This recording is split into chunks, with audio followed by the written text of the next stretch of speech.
Next up on our Wildlife Conservation Center tour is the red-tailed hawk. Our red-tailed hawk, his name is Jackson. He is living with us due to a wing injury. The red-tailed hawk is a common bird of prey. They are our largest year-round resident hawk.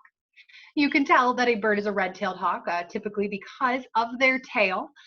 It is usually a reddish brown color once they reach that second summer, as younger red-tailed hawks have a banded striped tail. Another great field marking is that belly band, so that kind of brown stripe you see kind of through the middle of Jackson's body. They are often seen perched high up along anywhere that has a nice open area. They are hunting primarily mammals. Our red-tailed hawks are built for power, so they have big rounded wings and they have strong legs and very strong sharp talons. They are birds of prey, so they do have that hook-shaped beak and those nice talons to help them catch their prey and to help them rip and tear into meat. Yeah, and Jackson has a wing injury, so you can it's perfect to see in this image here how you can see it kind of drooping down and all the things that help him get higher and lower in his cage, the ramp and the sticks and things. Yes, absolutely. It's a great way to highlight that. Our next bird of prey that we're going to meet is our American kestrel, Kessie. Now, this picture showcases Kessie's injury very well. You notice that she is missing an eye. Right. Vision is incredibly important for our birds of prey, especially American kestrels. They rely on their sight to help them find their prey, and their vision is they can see more colors than we can. They can see into the ultraviolet spectrum. So without that eye, Kessie was at a very big disadvantage for being a successful American kestrel. These birds hunt small rodents, birds and insects like grasshoppers. They live around big open fields. So originally they lived in Ohio's grasslands, but as we changed the landscape of the state, the American kestrel has moved towards farms. So they're a bird that we see them fairly often, but we maybe don't always recognize that that's what they are. They are a small bird of prey, and one of the best ways to know that you're looking at a kestrel, first of all, those bright colors that you see.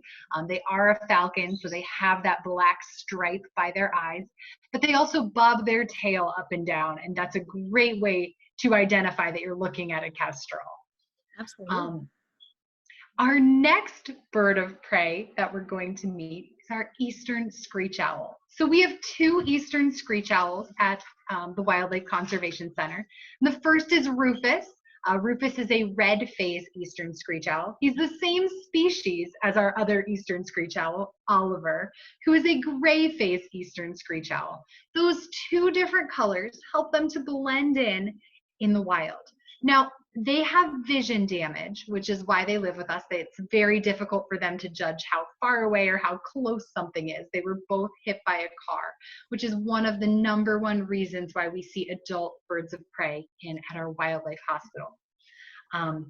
These eastern screech owls are our smallest year-round resident owl. So they're not babies, even though they look very tiny and very fluffy. They nest in tree cavities. So you can see they were very comfortable in those boxes that they have. And their feathers allow them to have excellent camouflage. Because they are a smaller owl, they are at risk for predation, but they also don't want their prey to know that they're around. So that camouflage keeps them safe and it keeps them hidden so their prey doesn't know that they're anywhere near them. Right. They have those little ear tufts too. The predation means they can get eaten by predators too, right? Yes, absolutely. Yeah. Yes. They have those little ear tufts, and that helps them with their camouflage as well. So those are not their ears, those little fluffs you see. They can raise and lower those, kind of like how a blue jay can raise and lower its crest. And that helps them to look like a broken tree branch. So they most things in nature are not perfectly round. So those little feather fluffs help them to blend in with their surroundings. Our next bird of prey we're going to see is our barred owl. Our barred owl is a medium-sized owl, so it's larger than our eastern screech owls. And they're named for the stripes on their feathers that look like bars on a cage. Now we have two barred owls, Ramsey and Apollo, and they both live with us because they have wing injuries, just like Jackson, our red-tailed hawk.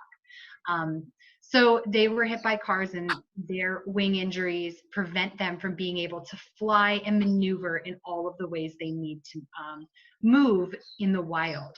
So birds in the wild, they're not just flying from one place to another, they're diving. They are catching things on the ground and lifting them back up into the trees. So they can't do that. You'll notice their cage is set up in a way where they can use those ramps to get to where they need to go. So those ramps help them to get up to those perches, and they are able to jump, but they are not able to truly fly. Now, when we look at our barred owls, you'll notice their eyes. They have huge eyes, and vision is incredibly important to our birds of prey. Owls' eyes, they need to have really large eyes so they can see when it's very dark. And if we were people-sized owls, one of our eyeballs would be the size of our fist.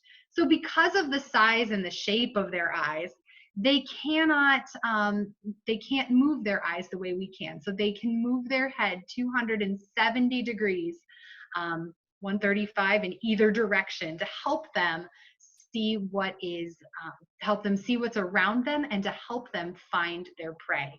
Once they've found their prey, their vision locks in on their prey. They're not going to move and look around, which is most likely what happened in how they received their injuries in being hit by a car.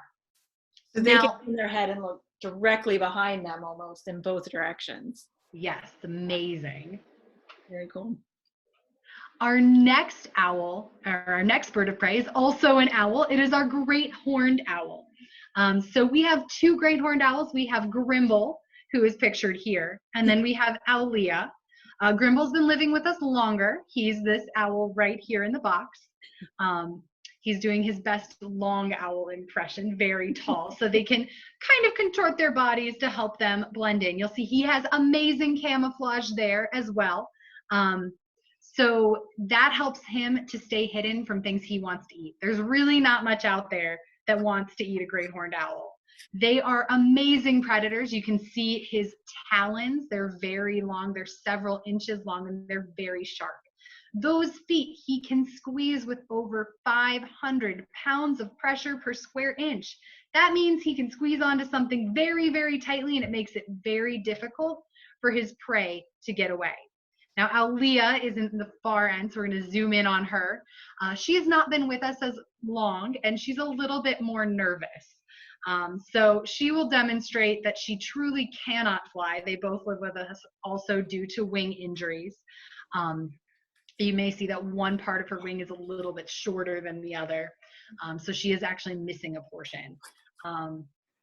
So she's showing you that she cannot truly fly, although it looks like she is able to move. She can move around pretty well, but she is not able to truly fly in the way she would need to survive in the wild. Now, great horned owls, they are amazing predators, and they will eat anything smaller than themselves that they can catch. And one of the main things that they eat is the striped skunk. So they have a great sense of sight, an excellent sense of hearing, but they do not have a good sense of smell. So it doesn't matter to them if they end up getting sprayed. And those are our birds of prey. Awesome. Thanks for joining us.